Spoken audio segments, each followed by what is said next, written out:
और इजराइल ने white phosphorus bomb के इस्तेमाल किया है। घातक बमों की श्रेणी में व्हाइट फॉस्फोरस बॉम्ब आता है, लेकिन अब हमास पर जिस तरीके से अटैक्स को अंजाम दिया जा रहा है, क्या उसमें अब फॉस्फोरस बॉम्ब का एक बार फिर हुआ है इस्तेमाल? घातक बमों की श्रेणी में आने वाले व्हाइट फॉस्फोरस बॉम्ब को लेकर इस वक्त की ये सबसे बड़ी खबर आ रही है, जहां इजराइल ये ऐलान कर चुका है कि वो पूरे गाजा में खात्मा करने की तैयारी के साथ हर ऑपरेशन को अंजाम दे रहा है।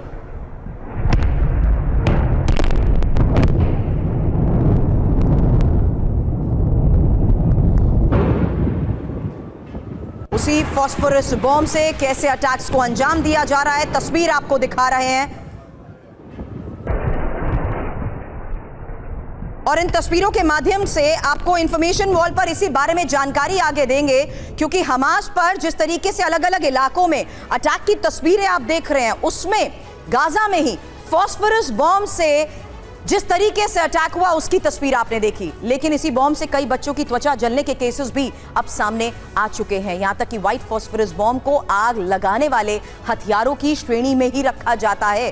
हालांकि फॉस्फोरस बॉम्ब की चपेट में आने वाली हर चीज क्योंकि आग पकड़ लेती है, इसीलिए इसका इस्तेमाल इस युद्ध क्षेत्र में किया जा रहा है। किस तरीके से ये व्हाइट फॉस्फोरस बॉम्ब या फॉस्फोरस बॉम्ब काम करता है ये भी देख लीजिए, क्योंकि शरीर और कपड़ों पर ये चिपक जाता है, स्टिक कर जाता है केमिकल, और ये केमिकल जिस तरीके से शरीर और कपड़ों पर चिपकता है, आग लग जाती है। आग लगने पर इसे बुझाना असंभव है, पानी से भी ये आग नहीं बुझती है। हालांकि चपेट में आने वाले लोग बच भी जाएं तो जहर से वो ऑर्गन फेल होने का खतरा बढ़ता रहता है, क्योंकि ये एक ऐसा केमिकल होता है जो ऑक्सीजन को कम करता रहता है, इसलिए खतरा बढ़ता रहता है। इससे पहले वियतनाम युद्ध में अमेरिका ने व्हाइट फॉस्फोरस बॉम्ब का इस्तेमाल किया था, और आज ये खबर सामने आ रही है कि किस तरीके से गाजा पर लगातार हो रहे अटैक के बीच ये तस्वीर सामने आई जहां फॉस्फोरस बॉम्ब का इस्तेमाल किया गया है। मनीष हमारे सहयोगी इस वक्त हमारे साथ हैं। मनीष, अब फॉस्फोरस बॉम्ब के इस्तेमाल की खबरें, अभी तक हम चर्चा करते थे किस तरीके से रशिया यूक्रेन वॉर में आरोप लगाए जाते थे,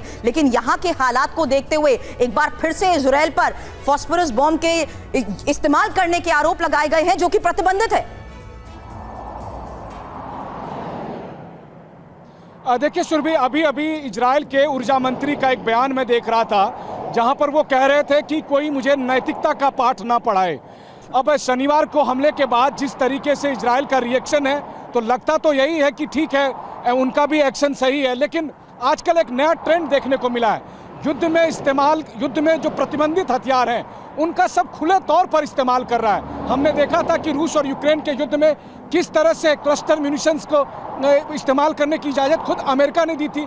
अब इजराइल में फास्फोरस बम के इस्तेमाल का आरोप लग रहा है। जो कुछ हो रहा है, दरअसल बात यह है कि इन हमलों में केवल आप सैनिकों को टारगेट नहीं कर रहे, आप सिविलियन को भी टारगेट कर रहे हैं। लेकिन यही तो सबसे बड़ा सवाल अभी है इजराइल और हमास के जंग में, कि आखिर सिविलियन दोनों तरफ से मारे गए।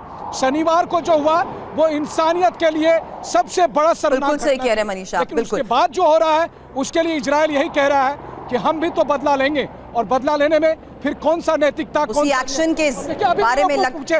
देखिए सुरभि, अगर आप देख रहे हैं, अभी देखिए, अभी लड़ाकू हेलीकॉप्टर को देखिए, आप देखिए मेरे ठीक ऊपर से गुजरते हुए इस वक्त लड़ाकू हेलीकॉप्टर जा रहे हैं। लगातार आपको इजराइल के आसमान में इस तरह की चीजें दिखाई देगी लगातार यहाँ पर, क्योंकि खतरा बड़ा है। लगातार एयर स्ट्राइक होते हैं, एयर स्ट्राइक के साथ साथ यह भी देखना होता है कि कहीं दुश्मन की तरफ से रॉकेट आएंगे तो उसका आयरन डोम या दूसरे एयर डिफेंस सिस्टम के जरिए जवाब दिया जाता है। तो अभी आपने देखा, इस तरह से सुबह से मैं लगातार देख रहा हूँ, चाहे फाइटर जेट हो, लड़ाकू हेलीकॉप्टर हो। जब मैं आपसे बात कर रहा हूँ तो उस वक्त भी हमने इस लड़ाकू हेलीकॉप्टर को दिखाया। अब आप सोचिए, आज इजराइल की तरफ से सबसे बड़ा एयर स्ट्राइक होने वाला है। आज आपको गाजा पट्टी में सबसे बड़ी तबाही दिखने को मिलेगी। आज इजराइल ने ठाना है कि वो अपने दुश्मनों को नेस्तनाबूद करने के लिए वो हवाई हमला करेगा, जिसके बाद से ग्राउंड ऑपरेशन को बिल्कुल मनीष, उन ग्राउंड रिपोर्ट्स का इंतजार रहेगा। साथ ही आप भी सेफ रहें अपने क्रू के साथ, और लगातार हमें युद्ध क्षेत्र से आ रही बड़ी खबरों पर जानकारी भी देते रहें।